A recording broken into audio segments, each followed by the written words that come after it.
Welcome back, Helldivers. I just wanted to make this video to basically just say some thoughts I have on my brain, because there is a lot of stuff going around right now. There is lots of obvious discussions about weapon balancing.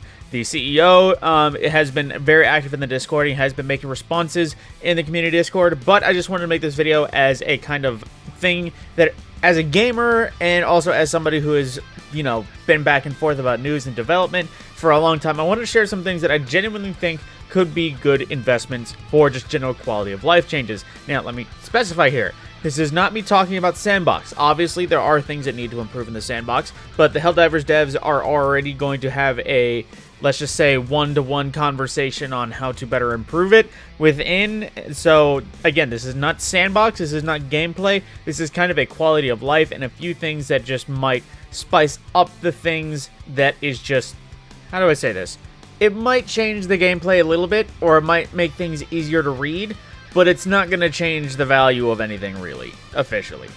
Starting off, I honestly have the topic that I think is of discussion, and I believe the CEO of Helldivers has already mentioned in the Discord that they have been discussing options, but pretty much right off the bat is just armor shading, because straight up, some of my favorite passives has been the medkit. It is personally a favorite. It is something that is a benefit that just straight up I prefer over other things. Yes, I could go over heavier armor, or I could go for extra padding, explosive resistance, but truth be told, when it comes to bots, I am dodging the rockets more than taking them. I know every now and again the coin flip happens and I do get hit with a rocket, but at the same time, the extra 2 seconds on the health regen is really good. But at that same perspective, I know they have already shot down transmog because the armor is a way that people can tell passives, because obviously if you see anyone in the prototype armor from the cutting edge thing, you'll know they have resistance to arc damage. If you see somebody that has a robotic arm from Steel Veterans, you'll know that they have servo assisted.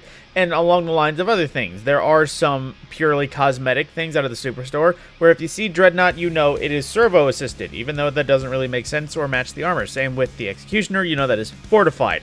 Same with the Butcher right here. The colors allow you to tell that it is medkit. Which, my point being, honestly, as much as transmog might be shot down, because obviously you can't change without telling what the passives are, a armor shader system would probably be in the works, and I would say is worth it.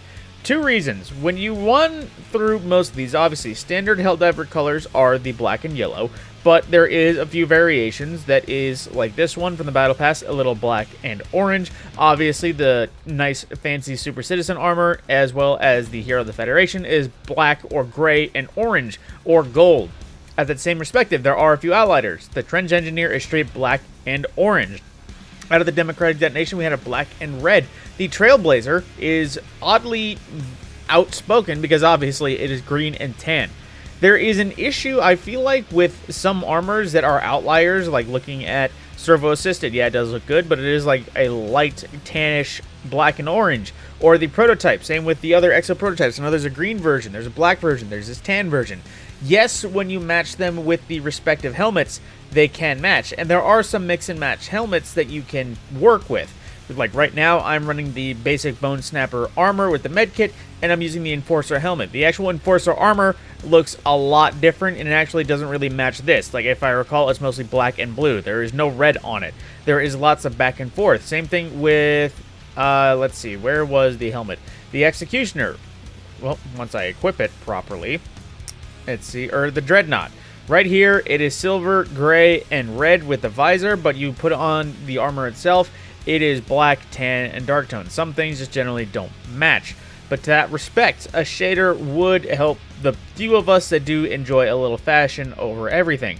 But honestly, just picking a primary, secondary, and tertiary on a rainbow color ring might be perfectly well worth it.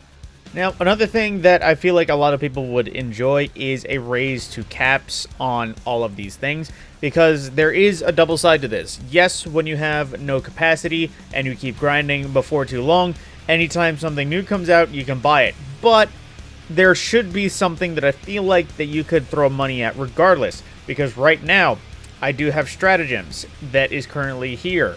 Now, it's going to be a little bit hard to not save up, considering I can't buy literally anything. Same with ship modules. Eventually, when you unlock everything, you are just building all of this currency until the new thing comes out. Honestly, I know I mentioned before, this is actually something that just came to my brain, but something that could be a good benefit is, in addition to boosters, limited game consumables, where it could be a thing like you have an extra magazine for this mission, and it could cost like an extra 20, let's say, so it's not cheap, 20 samples of common or something like that, something that feels like it's expensive and could be worth a mission. Basically a simple equip that could just be an extra leg up. I know boosters already exist, but those are team wide. I'm thinking of an individual thing, like your limbs take, or how do I say this? Well, I'm trying to theory craft at the top of my brain, like an extra magazine, reduced headshot damage for that mission, or your grenades can be thrown 5% farther for that one mission. Lots of the perks that we already seen, but in smaller versions, or just simply an extra oomph to your armor perks. Hell, if it was just your passives are a little bit better, or your reload speed is 0.2% better. Just something that we could throw our money at when we don't have anything to throw money at. The next thing I would say is a good quality of life change is honestly an improvement of the trait descriptions when it comes to everything here. Because when you see the basic machine gun, you can see how long it takes to call in, how many uses you have, and the cooldown on it. But the basic traits are support weapon and hell pod. Support weapon meaning obviously you don't respawn with it, you have to call it down, and then it drops in a hell pod. My main issue is there is far fewer descriptions aside from the basic flavor text here. When you look at the basic weapons, you'll see something like one-handed, explosive, light armor penetrating, and the variety. With the machine gun, I initially stopped using it after I had access to a few other things like the expendable anti-tank and a lot more higher armor penetrating things when I went up in the line. It wasn't until I picked it up and started using it that I remembered that this had up to medium armor penetration, and it kind of revitalized the use for me. But that's because I had no clue it penetrated up to medium armor over here. Yes, a machine gun, and then you have the heavy. The heavy would definitely penetrate medium. But then you look at things like the stalwart, it also doesn't specify. Some people would imagine, yes, lighter caliber, but I don't think it medium armor pens. But then again, you don't know. You imagine it would only be light armor, but there is a decent chance you would. And it'd be the same thing with the anti-material rifle. You imagine it would be medium armor penetration, or even heavy armor penetration in some cases. I would love it if there was some descriptors for a variety of things that say that. And the same thing with a variety of, with almost every other weapon. There isn't descriptors aside from the basic support and hell pod. Like the autocannon, it doesn't even say explosive. The machine gun, no penetration rated. The air burst doesn't even say explosive. The only things that have any variety is the flamethrower that says incendiary, and a few other things that have explosive shots like the expendable anti-tank and recoilless rifle. However, the spear doesn't, which I get. It's a bit of a smaller explosion, but regardless, there feel like there needs to be some more descriptors for the traits on stratagems. Just because looking at it, again, with a variety of these things, they say explosive and orbital. It's kind of given as an orbital when you say orbital in the name. Orbital laser, railkin strike. And it kind of goes for the same thing with a variety of these other things. I kind of wish there was an active time that it could say, because obviously it only takes 1 second to call it in. It has 3 uses and there's 300 seconds in between. But I wish I could see beforehand how long everything would be available for, just because for a variety of things it would be nothing but beneficial. But even continuing into the Eagles, yes, all of the Eagle stuff, we see it in the title, we know it's Eagle. The only trait is that it's an Eagle thing. We see explosive, but then we only have explosive. We know with the things like the cluster bomb, they are not really good at heavy penetration, but it is at least medium armor penetration. And I know the tag of explosive might be armor irrelevant just because it still does damage past armor, but that's that's kind of beside the point, just because I would like to know the range of things that could be affected.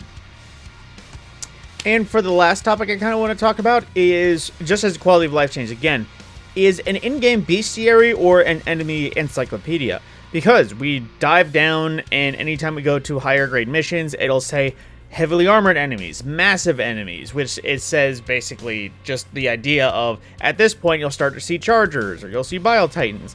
But at that point we have, aside from the brutal experience of people, we have no idea generally how to fight these unless we find videos on how to fight them, or otherwise just, throwing the paper towel at the wall and seeing what sticks. In the case of a charger, I imagine the first time a lot of people met with one, they didn't exactly have anything anti-tank to easily take it out, so they spent a lot of time shooting the butt. But they didn't know that the fact that the way its hitbox works is the butt, while it can be damaged while ignoring armor, it takes a lot more time. If there was a bestiary that would basically say, hey, this is a medium armor enemy that can't be broken unless you have medium armor penetration, or like in the case of the charger, say, hey, this has armor, but explosive weapons can crack the armor or damage past the armor. If there was an in-game bestiary, I feel like a lot of the newer players would get their footing a lot easier. Obviously, they would still need the weapons to compensate and deal with these creatures, but the first time that somebody saw a Bile Titan, I guarantee you they had no idea how to fight it, and they just shot bullets at it and probably died a lot because they had no idea how to do it. If there was just a little tag that said, hey, the belly underside is there, and it pretty much has coverage of all the armor, it has the heaviest of armor, could only be broken by the most anti-tank weaponry, like rail cannons or something like that, as well as suggestions of how to take it down or deal with it from the game, because obviously early game, the best option for chargers and other large things will be the explosive anti-tank. But from that point, I have a feeling that most people won't have it or might not even buy it until they see a video or recommended, hey, the explosive anti-tank is really good at dealing with heavily armored enemies. So honestly, an in-game bestiary, especially for the bots, I would say, would be a good idea, just because, again, I have a feeling that a lot of people, the first time they went into bot targets, if they didn't have something medium armor penetrating at the start, they probably shot at Devastators, or even, I can say personally from experience, the first time I fought bots, I had no idea how to deal with a Fabricator, and I don't think I had an explosive, and I think I had impacts and didn't know how to hit it, so I had zero clue of how to deal with a Fabricator, and again, I didn't have the means to destroy it outright with like an Eagle Strike or anything like that. So I feel like an in-game bestiary or just enemy encyclopedia would do really well for just learning purposes. But with that last one, that is kind of some of the head thoughts that I've had about quality of life that I feel like could improve. Now, I know I did have that one tangent about the supplies and an extra sort of consumable booster as opposed to the team booster, but like I said, that is a slight gaming buff, if anything. I feel like we just need more ways to spend samples and requisitions that isn't the wait until something comes out and buy it immediately, because then at that point, what else are we going to use it for? But with that, my name is TheMadScorpyon. I will see you in the next video.